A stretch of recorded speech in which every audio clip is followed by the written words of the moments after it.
সম্মানিত সুধী, ইদানিংকালে সামাজিক যোগাযোগ মাধ্যমে বাংলাদেশের সার্বিক পরিস্থিতি যদি আমরা খেয়াল করি তাহলে দেখব যে একটি ভয়ঙ্কর সময়ের মধ্য দিয়ে আমরা যাচ্ছি।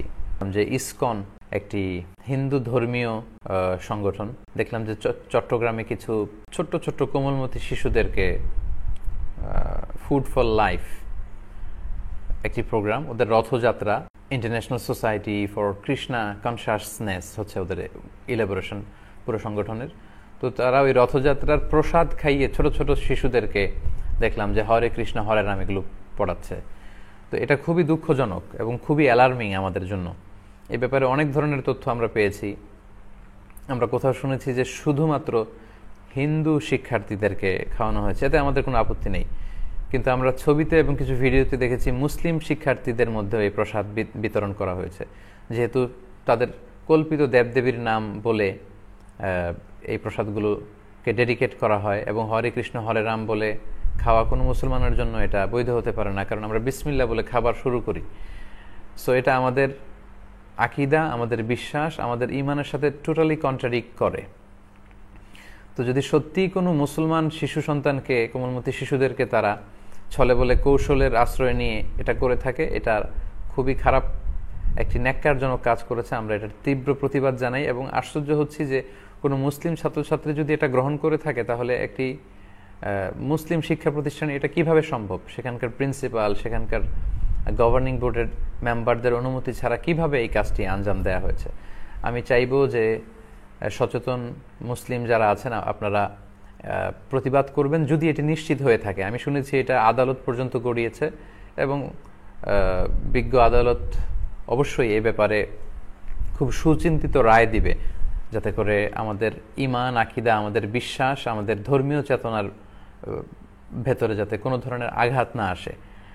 আমরা চাইব যে আবহমান কাল থেকে আমরা হিন্দু, বৌদ্ধ, খ্রিস্টান একসাথে ছিলাম, যে যার ধর্ম পালন করেছি, কিন্তু অন্যের ধর্মীয় বিষয়ে আমরা কখনো বাধা দেইনি। এবং সম্প্রতি প্রিয়া সাহা নামে একজন নারী দেখলাম যে ডোনাল্ড ট্রাম্পের কাছে যে বাংলাদেশের বিরুদ্ধে নালিশ করে এসেছে। I am really shocked. আমি অবাক হয়েছি যে সে পারল কি করে, সে বাংলাদেশের একজন নাগরিক হয়ে। এবং আমি দেখলাম যে সে ভুলভাল তথ্য দিচ্ছে, অসত্য কথা বলে এসেছে যে 37 মিলিয়ন হিন্দু বৌদ্ধ দে আর ডিসঅ্যাপিয়ার্ড, তারা নাকি গুম হয়েছে। How come? What you talking about? এটা কি বলছেন আপনি? 37 মিলিয়ন হিন্দু বৌদ্ধ খ্রিস্টান বাংলাদেশে নাকি গুম হয়েছে, তার বাড়ি ঘর জ্বালানো হয়েছে। এবং কারা এটা করেছে সে বলছিল যে মুসলিম ফান্ডামেন্টালিস্ট, মৌলবাদীরা সরকারের আশ্রয়ে প্রশ্রয়ে নাকি তারা এই কাজ করেছে। ইন্না লিল্লাহি ওয়া ইন্না ইলাইহি রাজিউন। আমি সেখানে দেখলাম উইগরের খুব সম্ভবত মাইনরিটি যারা আছে, সংখ্যালঘু, এইরকম কোনো লোকদেরকে হয়তো কোনো একটা প্রোগ্রামে ডোনাল্ড ট্রাম্প দাওয়াত করেছে। সেখানে দেখলাম যে উইগরের এক ভাই তার সমস্যার কথা বলছে। তারপর বাংলাদেশ থেকে আরেক মিয়ানমারের থেকে আমাদের কি বলে রোহিঙ্গাদের একজন দেখলাম যে সে সেখানে তাদের সমস্যার কথা বলেছে, যেখানে তারা বলছে যে আমরা মিয়ানমারে ফিরে যেতে চাই, আমাদের বাড়িঘর জ্বালিয়ে দেওয়া হয়েছে। তারপর উইঘরে কি ধরনের অত্যাচার আমরা জানি, তাদের সাথে সে মিলিয়ে বাংলাদেশের ব্যাপারে এই ধরনের মন্তব্য করে এসেছে। আমরা দেখেছি যে বিগত যে কোনো সরকারের সময়ের চেয়ে বর্তমান সরকারের সময়ে আমাদের দেশের এই সংখ্যালঘুরা, এই হিন্দু ভাই বোনেরা, তারা অনেক বেশি ফ্যাসিলিটিস তারা পেয়েছে এবং এটা আমাদেরকে অবাক করেছে। ধর্ম মন্ত্রণালয়, মাদ্রাসা শিক্ষা বোর্ডে, মন্ত্রণালয় থেকে শুরু করে যত ধরনের প্রশাসনিক ফ্যাসিলিটিস আছে তারা পেয়েছে। তো এই ধরনের সুযোগ সুবিধা বাংলাদেশে তারা এই প্রিভিলেজ হোল্ড করে তারা বিশ্বমোড়ল যাকে আমরা বলি, ডোনাল্ড ট্রাম্পের কাছে যে এরকম অসত্য কথা, এরকম মিথ্যা কথা, এটা যদি ইন্ডিয়ার কোনো ভাই, মুসলমান ভাই যে বলতো তাহলে এই কথাটা পারফেক্ট হতো যে ইন্ডিয়াতে আমাদেরকে এরকম করে। কারণ আমরা জানি সেখানে গরু জবাই করলে মুসলমানদের বাড়িঘর জ্বালিয়ে দেওয়া হচ্ছে, নির্মমভাবে হত্যা করা হচ্ছে, আমাদের মা বোনদেরকে সেখানে রেপ করা হচ্ছে। ইন্ডিয়ার কোনো মুসলিম ভাই বা বোন যে ডোনাল্ড ট্রাম্পের সামনে দাঁড়িয়ে এই কথাটা বললে এটা মানানসই হতো, কিন্তু বাংলাদেশের একজন হিন্দু মহিলা যে এই ধরনের কথা সে কি করে বলার স্পর্ধা পায়, সাহস পায়, এটা শুনে আমি অবাক হচ্ছি। সে আসলে কেন এই ধরনের কথা, এই অসত্য কথা বলে সে বাংলাদেশের ইমেজকে গোটা বিশ্ব দরবারে নষ্ট করেছে? এটা এখন শুধু আমরা ফতুয়া দেওয়ার বিষয় নয়, এটা পুরো রাষ্ট্রীয় বিষয়, এটা আমাদের গণপ্রজাতন্ত্রী বাংলাদেশের বিষয়, এটা বাংলাদেশের প্রেস্টিজ, এটা মাননীয় প্রধানমন্ত্রীর প্রেস্টিজ। সে পুরো বাংলাদেশকে খাটো করেছে, সে মাননীয় প্রধানমন্ত্রীকে খাটো করেছে। আবহমান কাল থেকে আমাদের হিন্দু, বৌদ্ধ, খ্রিস্টান, এমনকি আস্তিক নাস্তিক আমরা একসাথে বসবাস করেছি। আমাদের মধ্যে এই ধর্মীয় কোন্দল নেই আলহামদুলিল্লাহ। পাশের দেশে ভারতে আমরা দেখেছি নির্বিচারে তারা মুসলমানদের উপর অত্যাচার করেছে, কিন্তু বাংলাদেশে এটা নেই। হ্যাঁ, সংখ্যালঘু পৃথিবীর যে দেশেই থাকুক না কেন, তাদের কিছুটা ক্রাইসিস পার করতে হয়, আমরা সেটারও উত্তরণ চাই। কিন্তু এই মহিলা যে মিথ্যা তথ্য দিয়ে এসেছে যে ফান্ডামেন্টাল গ্রুপ, ধর্মীয় উন্মাদনার নামে নাকি মৌলবাদীরা সরকারের শেলটালে তার বাড়ি ঘর জ্বালিয়ে দিয়েছে, কোথায় কখন তার এমনটা ঘটেছে, এটা সুস্পষ্ট তদারকি দরকার। আমি চাইব এবং আমরা এটার তীব্র প্রতিবাদ করি যে এই প্রিয়া সাহা, সে শুধু ইসলামকে সেখানে ছোট করেনি, সে পুরো বাংলাদেশকে খাটো করেছে, বর্তমান গভর্নমেন্টের ইমেজকে সে নষ্ট করেছে। সো এটা শুধু ছোট্ট ব্যাপার নয়, এটা এখন রাষ্ট্রীয় ইস্যু।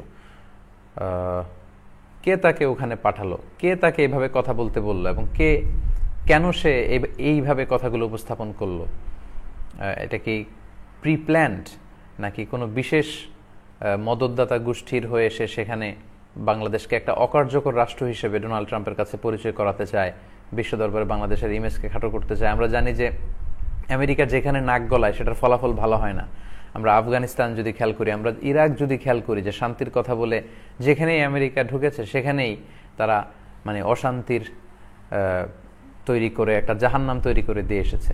সো আমরা বলবো যে এই মহিলা যদি আমেরিকা অবস্থান করে, তাহলে আমেরিকায় বাংলাদেশের যে দূতাবাস, সেখানে তাকে ডেকে তদন্ত করা যেতে পারে। দেশে ফিরে আসলে খুব দ্রুত বর্তমান সরকার এই বিষয়ে পদক্ষেপ নেবেন বলে আমরা আশা করি, কারণ এটা অনেক বড় ধরনের একটা তথ্য সন্ত্রাস হয়েছে এবং বাংলাদেশের ইমেজকে, মানকে খাটো করেছে। এটার শিকড় উদ্ঘাটন করা প্রয়োজন বলে আমি মনে করি। এক বোন প্রশ্ন করে জানতে চেয়েছেন, লিখেছেন, আসসালামু আলাইকুম। ওয়ালাইকুম আসসালাম রহমতুল্লাহ। মোহতারাম, নারীরা কি মসজিদে গিয়ে সালাত আদায় করতে পারবে? এটি খুব বহুল আলোচিত একটি প্রশ্ন, প্রায়ই আমরা এই প্রশ্নগুলো শুনে থাকি, এবং এই প্রশ্ন আমাদেরকে অনেক বোনেরা করে যে আমরা মসজিদে যে সালাত পড়লে সালাত হবে কিনা। প্রিয় বোন, আপনার এই প্রশ্নের উত্তরে আমরা বলবো যে আপনি যেখানেই সালাত পড়েন না কেন,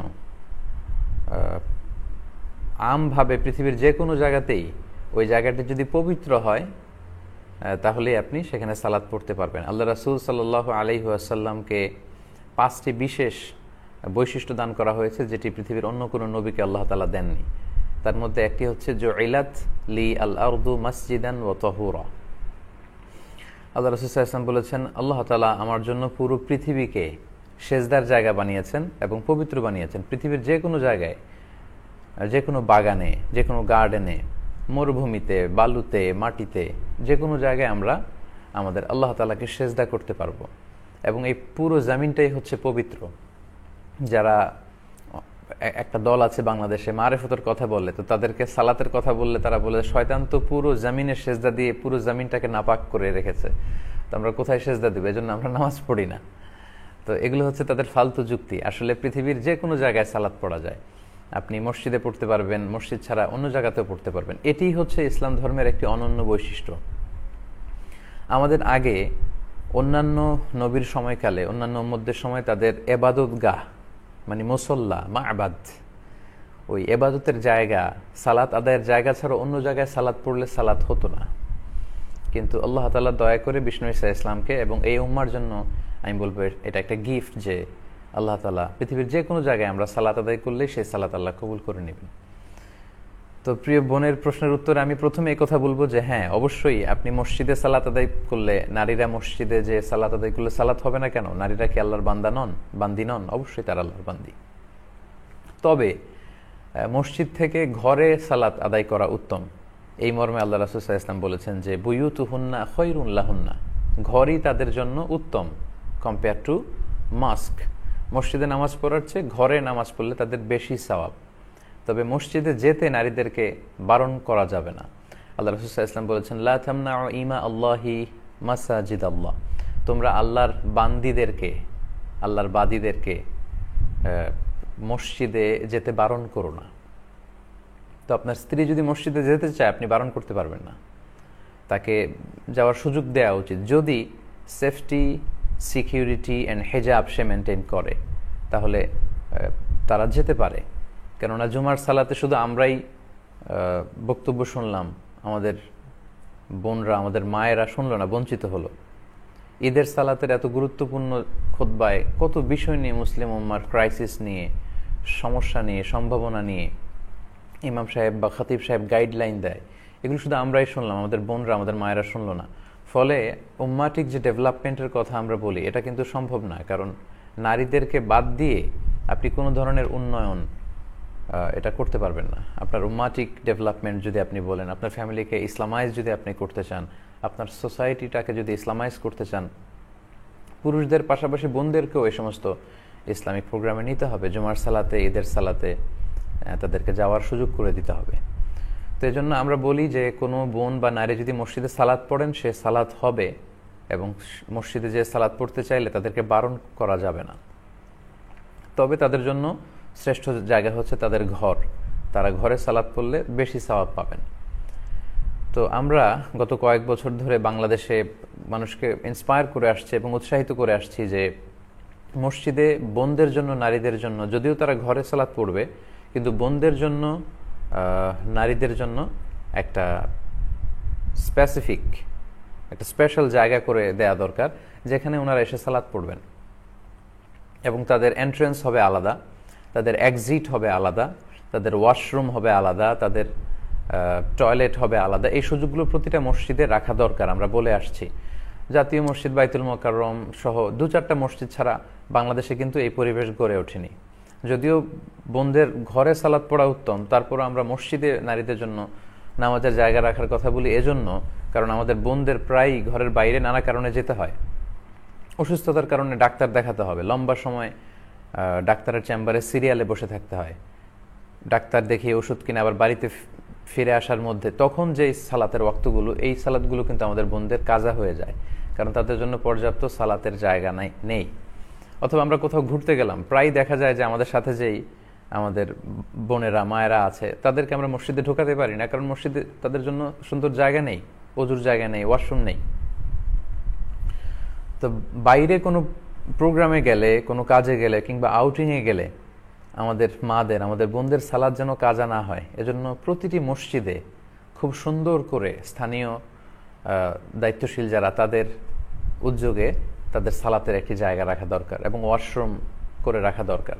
আমরা ছেলেরা প্রায় দেখা যায় যে পানি খেয়ে বের হই, ঘর থেকে পানি খেয়ে তারপরে কাজে বের হই, কিন্তু আমাদের বোনরা যখন যায়, খেয়াল করুন যে ওনারা খুব একটা বেশি পানি খান না। পানি খান না এজন্য যে মাঝ রাস্তায় যদি ওয়াশরুমে যাওয়া লাগে, তারা কোথায় যাবেন?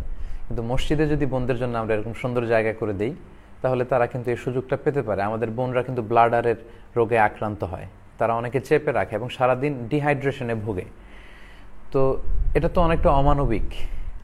আমরা আরব দেশে দেখেছি, আমি মালয়েশিয়াতে থাকি, এখানে দেখেছি, এখানে প্রতিটি বড় বড় জামি মসজিদে, প্রতিটি সূরাতে নারীদের জন্য আলাদা সালাত আদায়ের জায়গা আছে, ওয়াশরুম আছে, চমৎকার সুন্দর ব্যবস্থা আছে।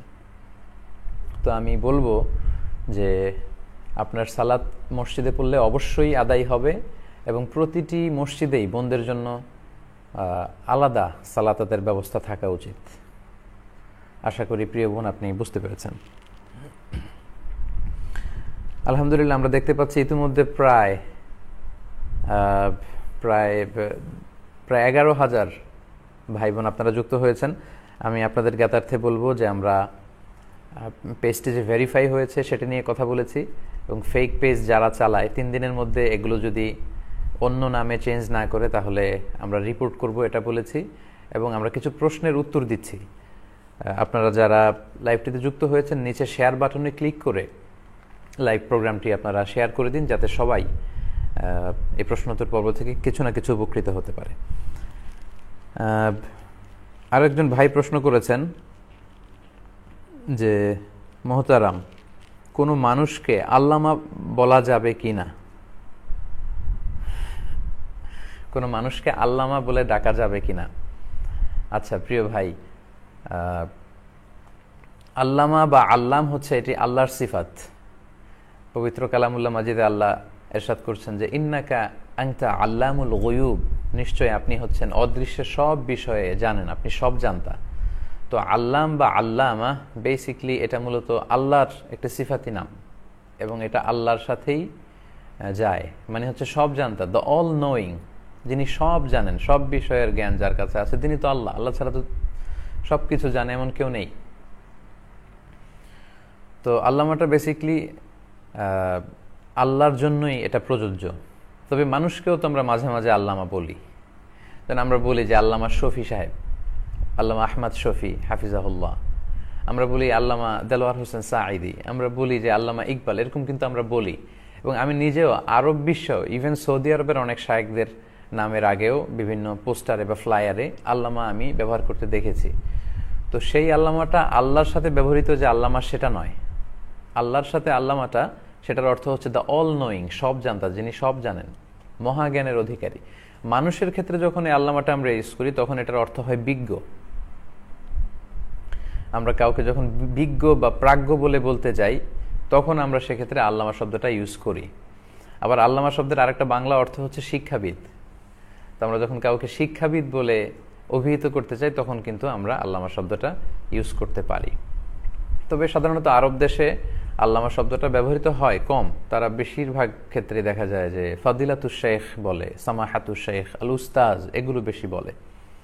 তো মানুষকে আল্লামা বললে এটা যে শিরক হবে এমনটা না, কারণ মানুষের ক্ষেত্রে আল্লামা একটা, আল্লাহর ক্ষেত্রে আল্লামা আরেকটা। আমরা জানি যে আজিজ, রউফ, রহিম এগুলো আল্লাহর সিফাত, কিন্তু এই তিনটি নাম আল্লাহ তাআলা আল্লাহ রাসূল সাল্লাল্লাহু আলাইহি ওয়াসাল্লামকে উপহার দিয়েছেন। লাকাদ জাআকুম রাসূলুম মিন আনফুসিকুম আজিজুন আলাইহি মা আনিতুম হারিসুন আলাইকুম বিল মুমিনিনা রউফুর রহিম।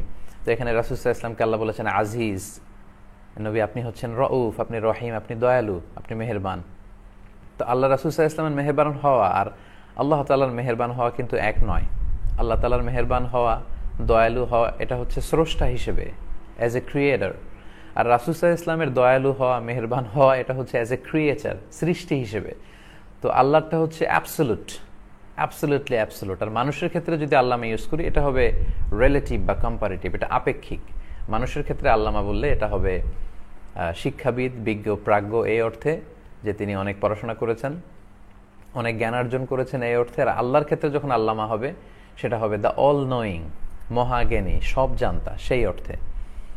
এবং সাহাবারাও এটাই করতেন। জ্ঞানের কোনো প্রসঙ্গ আসলে সাহাবারা বলতেন আল্লাহু ওয়া রাসূলুহু আ'লাম। আল্লাহ রাসূল সাল্লাল্লাহু আলাইহি ওয়াসাল্লাম প্রশ্ন করলে সাহাবারা বিনয়ের সাথে বলতেন যে আল্লাহু ওয়া রাসূলুহু আ'লাম, আল্লাহ এবং আল্লাহর রাসূলই ভালো জানেন। এবং আমরা জানি যে সহিহ বুখারীর বর্ণনা, মুসা আলাইহিস সালাম যখন বয়ান করছিলেন বনি ইসরাইলের উম্মতের সামনে, তখন একজন জিজ্ঞেস করলো যে হে মুসা, মান আ'লামু ফিল আরদ, বর্তমান পৃথিবীতে সবচেয়ে বেশি জ্ঞানী কে? তিনি বললেন আমি। কিন্তু আল্লাহর কাছে এই উত্তরটা পছন্দ হয়নি। আল্লাহ চেয়েছেন জ্ঞানের বিষয়টা কেন আল্লাহর দিকে রেফার করা হলো না।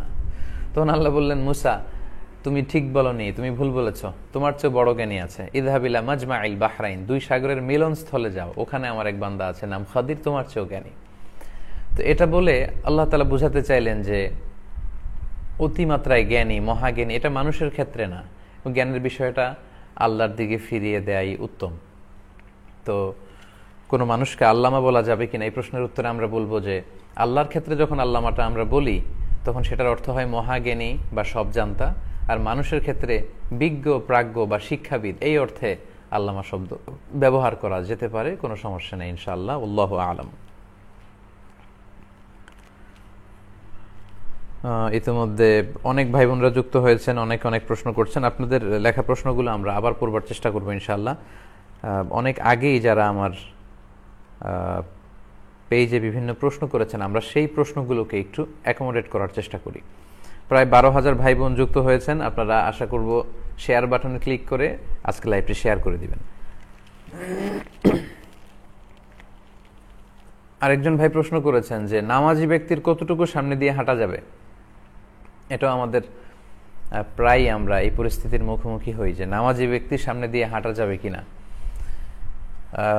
এক্ষেত্রে উত্তর হচ্ছে, জামাত চলাকালীন সময়ে ইমাম সাহেবের সামনে যদি সুতরা থাকে, ব্যারিয়ার থাকে, তাহলে মুসল্লিদের সামনে দিয়ে হাঁটাচলা করতে সমস্যা নেই প্রয়োজনে, কারণ সুত্রাতুল ইমামি সুত্রাতুল মুসল্লি, ইমামের সুত্রাতেই মুসল্লিদের সুত্রা হয়ে যায়। এবং সাহাবারা এমনও ঘটেছে যে জামাত চলাকালীন সময় কাতারের মাঝখান দিয়ে এসে ফাঁকা জায়গায় দাঁড়িয়েছেন, তো রাসূল সাল্লাল্লাহু আলাইহি ওয়াসাল্লাম কিছু বলেননি, অন্যান্য সাহাবারও বিরোধিতা করেননি, এটা জায়েজ আছে। কিন্তু আপনি যখন একাকী সালাত আদায় করবেন তখন আপনার সামনে দিয়ে কেউ ক্রস করতে পারবে না। এবং এটি এত বড় গুনাহের কাজ, কারণ বান্দা যখন সালাত পড়ে ওয়া ইউনাজি রব্বাহ, সে তার রবের সাথে গোপন আলাপ করে, কথা বলে, যদিও অনেকে আমরা এটা ফিল করি না। তো সেই সময় আপনি মাঝখান দিয়ে যাবেন, এটা মোটেও কাম্য না। এবং আল্লাহ রাসূল সাল্লাল্লাহু আলাইহি ওয়াসাল্লাম বলেছেন, লাউ ইয়ালামিল মারু বাইনা ইয়াদাইল মুসাল্লি মা আলাইহি মিনাল ইসম, সালাত আদায়কারী ব্যক্তির সামনে দিয়ে যে ক্রস করে, তার সামনে দিয়ে যে হেঁটে যায়, সে যদি জানতো যে এই হেঁটে যাওয়াতে ক্রস করাতে তার কি পরিমাণে পাপ হয়েছে, তাহলে সেখানে সে 40 দিন কিংবা 40 সপ্তাহ কিংবা 40 বছর দাঁড়িয়ে থাকাটাকেও শ্রেষ্ঠ মনে করতো। সে সেখানে দাঁড়িয়ে ওয়েট করতো, সে সালাত আদায়কারী ব্যক্তির সামনে দিয়ে ক্রস করে যেত না। তো এত বড় হুঁশিয়ারি দেওয়ার পরেও আমরা যদি এটা কেউ করে ফেলি, এটা ঠিক হবে না। বেখেয়ালে অন্যদিকে তাকিয়ে আছি, চলে গেলাম, সেটা ভিন্ন কথা। কিন্তু আমাদের মধ্যে অনেকেই দেখা যায় যে সালাত আদায় করছে, তার সামনে দিয়ে হেঁটে যাচ্ছি, এটা যেন আমরা কখনো না করি। তো ভাই প্রশ্ন করেছেন যে কতটুকু সামনে দিয়ে যাওয়া যাবে। এক্ষেত্রে দুইটি মত আছে। একটি মতামত হচ্ছে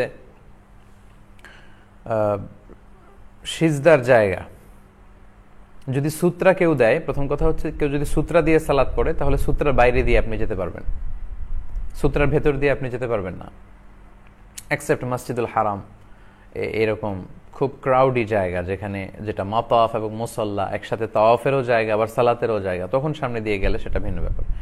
কিন্তু আমাদের মসজিদগুলোতে আমরা অনেক সময় যে ভুলটা করি, সালাত শেষে এমন জায়গায় সুন্নাহ পড়তে দাঁড়াই, তখন অন্যান্য মুসল্লিদের জন্য বের হয়ে যাওয়াটা খুব কষ্টকর হয়ে দাঁড়ায়। এটা কিন্তু ঠিক না। আপনাকে এমন জায়গায় দাঁড়াতে হবে, সালাত শেষে সাহাবারা মসজিদে নববীর যে উস্তুয়ানা পিলারগুলো আছে, ওগুলো খুঁজে খুঁজে সবাই দাঁড়িয়ে যেতেন সালাত পড়ার জন্য। তো আমরা ওই জন্য এরকম এমন জায়গায় দাঁড়াই যাতে অন্যদের ক্রস করতে, হেঁটে যেতে সমস্যা না হয়। অথবা এখন আলহামদুলিল্লাহ মসজিদগুলোতে ছোট ছোট সূত্রা পাওয়া যায়, সূত্রা নিয়ে যেন দাঁড়াই। তো কেউ যদি সূত্রা দিয়ে সালাত আদায় করে, তার সূত্রার ভেতর দিয়ে যাওয়া যাবে না। আর সূত্রা ছাড়াও যদি পড়ে, তাহলে তার সেজদার জায়গা পর্যন্ত যাওয়া যাবে না, তার বাইরে দিয়ে যাওয়া যাবে। আরেক বর্ণনায় আছে সালাসাতু আযরু, 3 গজ বা 3 হাত। আপনি যেখানে মুসাল্লায় সালাত আদায় করতে দাঁড়ালেন, 3 হাত হিসেব করে তার বাইরে দিয়ে যেতে হবে, এর ভেতর দিয়ে আপনি যেতে পারবেন না। এবং এটাকে আল্লাহ রাসূল সাল্লাল্লাহু আলাইহি ওয়াসাল্লাম এতটা শক্তভাবে প্রেসক্রাইব করেছেন যে কেউ যদি সূত্রা দিয়ে সালাতে দাঁড়ায়, আর এই সূত্রার মাঝখান দিয়ে কেউ যদি ক্রস করতে চায়, তাহলে ফালিয়াদফাহু, মুসল্লি যেন তাকে থামিয়ে দেয়। আপনি সালাত পড়ছেন, সূত্রা দিয়ে কেউ যাচ্ছে, আপনি তাকে থামিয়ে দিবেন। আল্লাহ রাসূল সাল্লাল্লাহু আলাইহি ওয়াসাল্লাম এটা রেকমেন্ড করেছেন, এতে সালাত নষ্ট হবে না। সে হয়তো বেখেয়ালে যাচ্ছিল, আপনি থামিয়ে দিলে সে বুঝে যাবে, এই পাপ থেকে সে বেঁচে যাবে। আবার যদি আসতে চায়, আল্লাহ রাসূল সাল্লাল্লাহু আলাইহি ওয়াসাল্লাম বলেছেন ফালিয়ুকাতিলহু, সেজন্য তাকে ধাক্কা মারে, সেজন্য তাকে অ্যাটাক করে। তো অ্যাটাক করার উদ্দেশ্য এই না যে আমি সালাতে পড়ে সালাত চলাকালীন অবস্থায় আরেকজনকে আঘাত করবো, ঘুষি মারবো না। এটা আল্লাহ রাসূল সাল্লাল্লাহু আলাইহি ওয়াসাল্লাম গুরুত্ব বুঝিয়েছেন এবং তাকে যেন আমরা আটকে দেই, এটা বুঝিয়েছেন। তো সম্মানিত ভাই, তাহলে কতটুকু সামনে দিয়ে যাওয়া যাবে? আমরা বলবো যে সূত্রা থাকলে সূত্রার ভেতর দিয়ে যাওয়া যাবে না, বাইরে দিয়ে যাওয়া যাবে। সূত্রা না থাকলে সেজদার জায়গা কিংবা অ্যাজিউম করে 3 হাত পরিমাণ জায়গার বাইরে দিয়ে আমাদেরকে যেতে হবে। আল্লাহ তাআলা আমাদের সবাইকে কথাগুলো বুঝার এবং আমল করার তৌফিক দান করুক। আরেক ভাই প্রশ্ন করেছেন, অনেকে বলে জিনা থেকে বাঁচতে কেউ যদি মাস্টারবেশন করে তাহলে সেটা দোষণীয় নয়, এমন কথা অনেকে বলে থাকে। এ ব্যাপারে ইসলাম কি বলে? আচ্ছা, জিনা থেকে বা ব্যভিচার থেকে বেঁচে থাকার জন্য মাস্টারবেশন করা যাবে কিনা, হস্তমৈথুন? না সম্মানিত ভাই, এটা আপনি করতে পারবেন না। যদিও কেউ কেউ খুব মাইনর স্কলাররা, অল্প সংখ্যক কিছু স্কলাররা এই মত দিয়েছে যে জিনা থেকে বাঁচতে চাইলে মাস্টারবেশন করা যাবে, কিন্তু আসলে এটা ইসলামের বেঁধে দেওয়া কোনো প্রেসক্রিপশন নয়। এবং মেজরিটি স্কলাররা বলেছেন এই হস্তমৈথুন বা মাস্টারবেশন এটা মিনাল মুহাররামাত, এটা হারাম। মেজরিটি স্কলাররা, 4 মাযহাবের সবাই বলেছে। আলাদা আলাদা কিছু স্কলাররা এরকম মত পোষণ করেছে।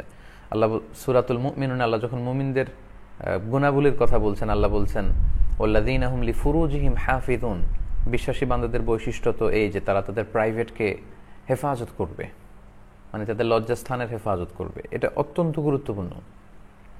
এবং আল্লাহ রাসূল সাল্লাল্লাহু আলাইহি ওয়াসাল্লাম বলেছেন, মাই আদমান লি মা বাইনা লিহিয়াইহি ও মা বাইনা রিজলাইহি আদমান লাহুল জান্নাহ। আমার যে উম্মাত দুটি অঙ্গের পাপ করবে না বলে আমাকে গ্যারান্টি দেয়, আমি তাকে জান্নাতের গ্যারান্টি দেই। তার একটি হচ্ছে দুই চোয়ালের মাঝখানে যা আছে মানে জিহ্বা, আর দুই পায়ের মাঝখানে যা আছে মানে লজ্জাস্থান। এই দুইটি অঙ্গের পাপ যদি কেউ না করে তাকে বিষ্ণু সাল্লাল্লাহু আলাইহি ওয়াসাল্লাম জান্নাতের গ্যারান্টি দিয়েছেন। এবং সূরাতুল মুমিনুনের ওই আয়াতেই আল্লাহ বলছেন যে যারা স্ত্রী ছাড়া বিবাহ বহির্ভূত কোনো উপায়ে তার সেক্সুয়াল প্লেজারকে ফুলফিল করতে চাইবে, ফাউলাইকা হুমুল আদুন, খুব সুস্পষ্ট আল্লাহ বলেছেন যে তারা সীমা লঙ্ঘনকারী। এবং স্কলাররা এই আয়াতটাকেই দলিল হিসেবে পেশ করেন মাস্টারবেশন হারাম হওয়ার ব্যাপারে, যে তারা সীমা লঙ্ঘনকারী, এটা কবিরা গুনাহ, এটা করা যাবে না।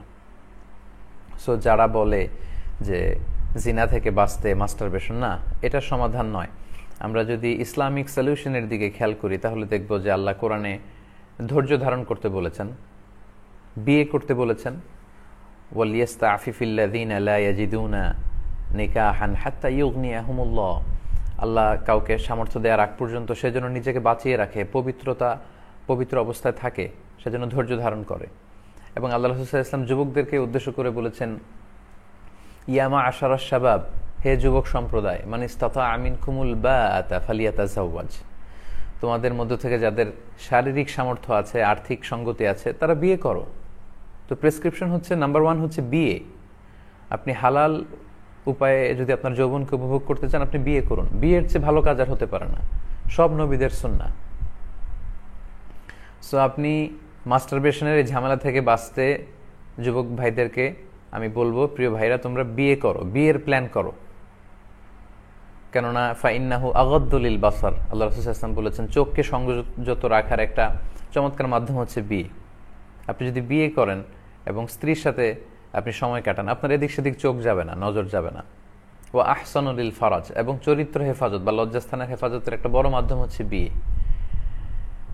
ওমান লাম ইয়াস্তাতি' ফাআলাইহি বিসসাওম, আর যার পক্ষে বিয়ে করার হয়তো টাকা নেই বা শারীরিক সামর্থ্য নেই, সব মিলে হয়ে উঠছে না ব্যাটে বলে, আল্লাহ রাসূল সাল্লাল্লাহু আলাইহি ওয়াসাল্লাম যে প্রেসক্রিপশন দিয়েছেন সেটা হচ্ছে ফাআলাইহি বিসসাওম, হি শুড ফাস্ট, তার রোজা রাখা উচিত। ফাইন্নাহু লাহু ভিজা, কেননা এই সিয়াম, এই রোজা বা এই নফল সিয়ামের মধ্য দিয়ে এটা ভিজা, এটা কাইন্ড অফ প্রোটেকশন, এটা ঢালের মতো। ঢাল যেমনি যুদ্ধে আঘাত থেকে বাঁচায়, তেমনি সিয়াম আপনাকে বাঁচাবে। তো এই ব্যভিচার থেকে বাঁচার জন্য আপনি মাস্টারবেশন কেন করবেন, যেখানে ইসলাম বলেছে আপনাকে বিয়ে করতে না পারলে আপনি ধৈর্য ধারণ করবেন এবং আপনি সিয়াম পালন করবেন। তো আমরা যদি সিয়ামের অভ্যেস করি এবং খুব দ্রুত বিয়ে করার প্ল্যান করি, তাহলে দেখা যাবে যে এই বিষয়গুলো, এই অভ্যেসগুলো আমাদের মধ্য থেকে অনেকটাই কেটে যাবে ইনশাআল্লাহ। আশা করি বুঝতে পেরেছেন। আরেকটি প্রশ্ন আমি নিব, অনেক প্রশ্ন করেছেন, সেখান থেকে আরেকটি প্রশ্ন নিয়ে আমি লাইভ কিছু প্রশ্নের উত্তর করবো ইনশাআল্লাহ। একজন ভাই বলেছেন জাকাতের টাকা দিয়ে বিয়ের ব্যবস্থা করে দেয়া যাবে কিনা। অনেক সুন্দর প্রশ্ন। জাকাতের টাকা দিয়ে বিয়ের ব্যবস্থা করা যাবে কিনা। আমরা জানি যে জাকাত কিছু স্পেসিফিক খাতে ব্যয় করতে হয়। আল্লাহর পবিত্র কোরআনে সূরাতুত তাওবায় বলেছেন, ইন্নামাস সাদাকাতু লিল ফুকারাই ওয়াল মাসাকিন ওয়াল আমিলিনা আলাইহা ওয়াল মুআল্লাফাতি কুলুবুহুম ওয়া ফির রিকাব ওয়াল গারিমিনা ফি সাবিলিল্লাহি ওয়া ইবনিস সাবিল ফারিদাতাম মিনাল্লাহ ওয়াল্লাহু আলিমুন হাকিম। এখানে আল্লাহ জাকাত কাদেরকে দেয়া যাবে 8টি খাতের কথা বলেছেন। তার প্রথমটি হচ্ছে ফুকারা। ফকির মানে এমন ব্যক্তি যার সামান্য কিছু আছে কিন্তু তাতে তার সব যে নিড, প্রয়োজন, এই প্রয়োজনগুলো ফুলফিল হয় না। তো বিয়েটা তো অনেক জরুরি প্রয়োজন। আমরা জানি যে ফান্ডামেন্টাল রাইটস বা বেসিক নিডসের মধ্যে আছে অন্ন, বস্ত্র, বাসস্থান, চিকিৎসা, শিক্ষা এবং এন্টারটেইনমেন্ট। এবং বিয়ের মাধ্যমে এই এন্টারটেইনমেন্টের বিষয়টা সবচেয়ে হালাল উপায়ে কিন্তু অর্জিত হয়ে থাকে। তো প্রথম খাতি হচ্ছে ফকির, মানে মান ইয়াফতাকিরু ইলাল মাল, যার সম্পদের প্রয়োজন, তার সামান্য কিছু আছে, এটা দিয়ে তার বেসিক নিডস পূরণ হয় না। তো বিয়েটা মানুষের একটা বেসিক নিডস। তো এই বিয়ের জন্য, বিয়ের মোহরানা দিয়ে হেল্প করার জন্য আপনি জাকাতের টাকা থেকে দান করতে পারবেন ইনশাআল্লাহ। তবে যৌতুকের জন্য কিন্তু আপনি জাকাতের টাকা দিতে পারবেন না। তো অনেকে এরকম বলে যে এই মেয়েটার বিয়ে হচ্ছে না, ছেলেটা এত টাকা যৌতুক দাবি করেছে, তো জাকাতের টাকা দিয়ে বিয়ের ব্যবস্থা করে দিই না। আপনি কোনো হারাম কাজে সহায়তা করতে পারবেন না। আল্লাহ বলেছেন তাআওয়ানু আলাল বিররি ওয়াত তাকওয়া, তোমরা ভালো কাজে, কল্যাণমূলক কাজে একে অপরকে অ্যাসিস্ট করো, কোঅপারেট করো, সহযোগিতা করো। ওয়ালা তাআওয়ানু আলাল ইসমি ওয়াল উদওয়ান, পাপের কাজে, অন্যায় কাজে তোমরা একে অপরকে সহযোগিতা করতে পারো না। তো যৌতুক দিয়ে আপনি বিয়ের বন্দোবস্ত করবেন জাকাতের টাকা থেকে, না, এটা করতে পারবেন না। বরং আপনি মুসলিম যুবক ছেলেদেরকে বিয়ের জন্য মোহরানার টাকা দিয়ে হেল্প করে আপনি জাকাতের টাকা দিতে পারবেন ইনশাআল্লাহ। এবং স্কলাররা এই বিষয়ের উপরই ঐকমত্য হয়েছেন। আল্লাহু আলাম। সম্মানিত শুধু আমরা অনেক লম্বা সময় লাইভ করে ফেলছি। ইতিমধ্যে দেখা যাচ্ছে প্রায় 13,500 ভাই বোন লাইভটিতে যুক্ত হয়েছেন। যারা পরে যুক্ত হয়েছেন তাদেরকেও আমরা শুভেচ্ছা এবং অভিনন্দন জানাচ্ছি। আহলান ওয়া সাহলান। আশা করব লাইভটি শেয়ার করে আপনারা বন্ধু বান্ধবের কাছে ছড়িয়ে দিবেন। আমরা এই পর্যায়ে অনেকে প্রশ্ন করছেন, এই প্রশ্নগুলো আমরা উত্তর করবার চেষ্টা করব ইনশাআল্লাহ।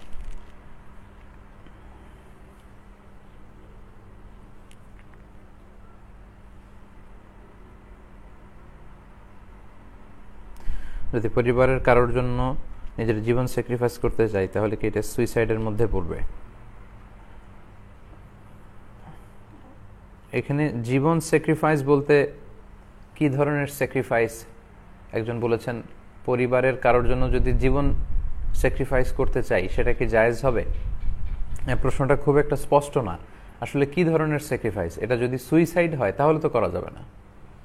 কিন্তু যদি এমন হয় যে আপনার বাবা মাকে অসুস্থ, আপনি 1-2 ব্যাগ রক্ত দিয়ে সহযোগিতা করতে পারবেন, সেটা আপনার স্যাক্রিফাইস অবশ্যই করবেন।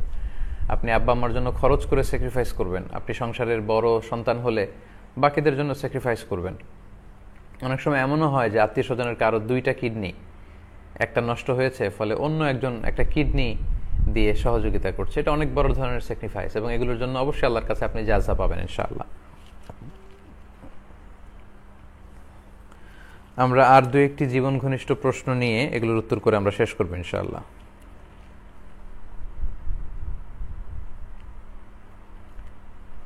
দেশের বাইরে থাকি, ঠান্ডা পানির সমস্যা, গ্যাস্ট্রিক, ওজন নষ্ট হয়ে যায় বারবার, কি করব? গ্যাস্ট্রিক যদি কারো খুব মারাত্মক পর্যায়ে চলে যায়, যে অল দ্য টাইম লং তার বায়ু নির্গত হতে থাকে, সেক্ষেত্রে কি করবেন?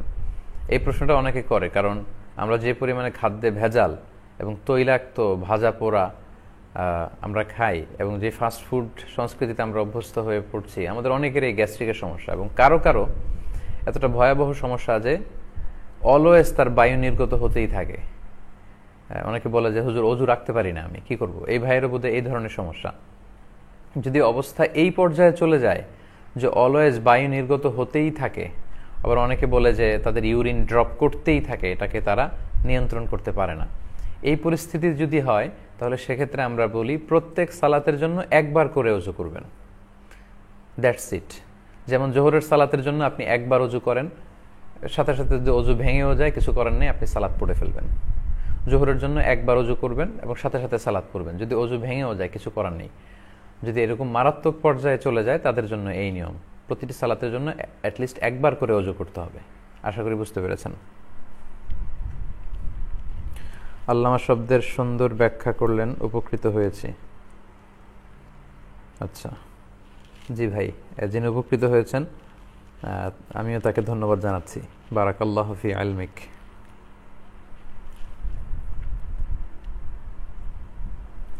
মে Allah bless you, love you so much. মাশাআল্লাহ, আল্লাহ আমাদের ভালোবাসাগুলোকে কবুল করুক। আমাদের ভালোবাসা শুধু আল্লাহর জন্য হোক। আসলে অনেক ভাই বোনরা প্রশ্ন করেছেন, তখন আমি প্রশ্নের দিকে বা মোবাইলে না তাকিয়ে সরাসরি লাইভ করা হচ্ছে যে এই সেটটি দিয়ে, মোবাইল সেটটি দিয়ে, সেখানে তাকিয়ে আমি প্রশ্নের উত্তর করছিলাম, ফলে আগের প্রশ্নগুলো আসলে আমি পাইনি। এখন যদি কেউ কোনো প্রশ্ন লিখে থাকেন সেটার আনসার আমরা করার চেষ্টা করবো ইনশাআল্লাহ।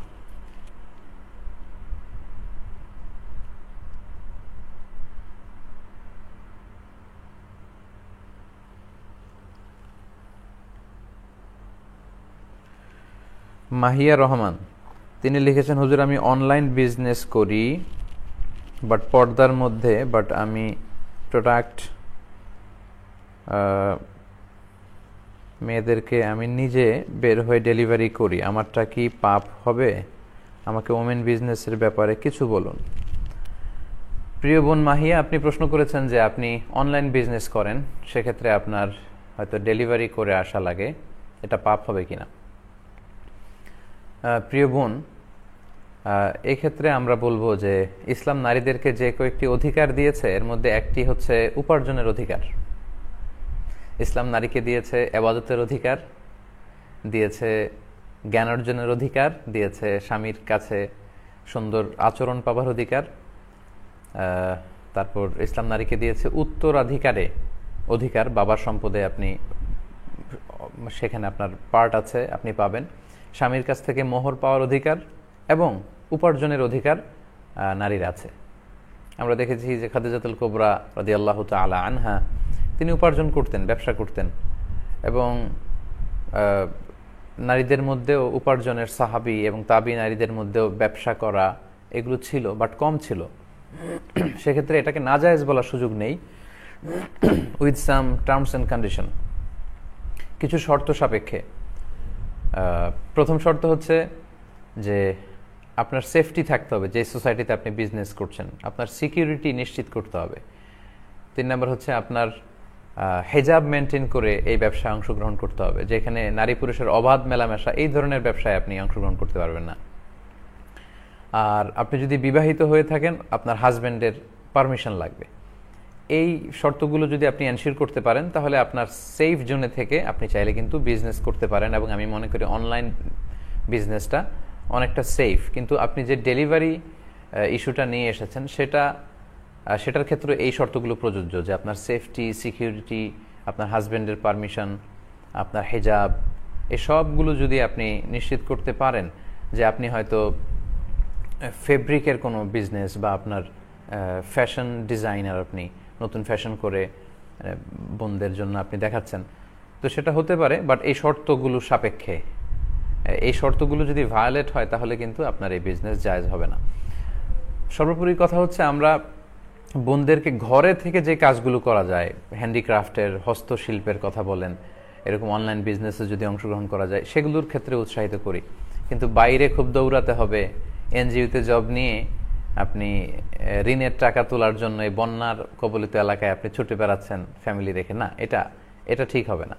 আমরা সবসময় উৎসাহিত করি যে ঘরের ছেলেরা আউটডোরে কাজ করবে, মেয়েরা ইনডোরে কাজ করবে। যদিও মেয়েদের জন্য ব্যবসা, চাকরি প্রয়োজনে করা যায়, কিন্তু ইনডোর কাজগুলো মেয়েদের জন্য বেশি সুইটেবল, কারণ ঘরটাই তো অনেক বড়, এবং মাদেরকে, বোনদেরকে, স্ত্রীদেরকে তো আল্লাহ এক একটা ঘরের ম্যানেজিং ডাইরেক্টর বানিয়েছে। তা আমরা যেন, বোনেরা যেন আমরা ঘর কেন্দ্রিক হই, এবং আমাদের সেফটি, সিকিউরিটি, হেজাব এগুলো মেনটেন করে যদি আমরা কোনো চাকরি বা ব্যবসাতে অংশগ্রহণ করতে পারি সেটা জায়েজ হবে। তবে আমরা যেন আমাদের হেজাব, আমাদের নিরাপত্তার বিষয়টাকে সবচেয়ে বেশি গুরুত্ব দেই। আশা করি প্রিয় বোন বুঝতে পেরেছেন।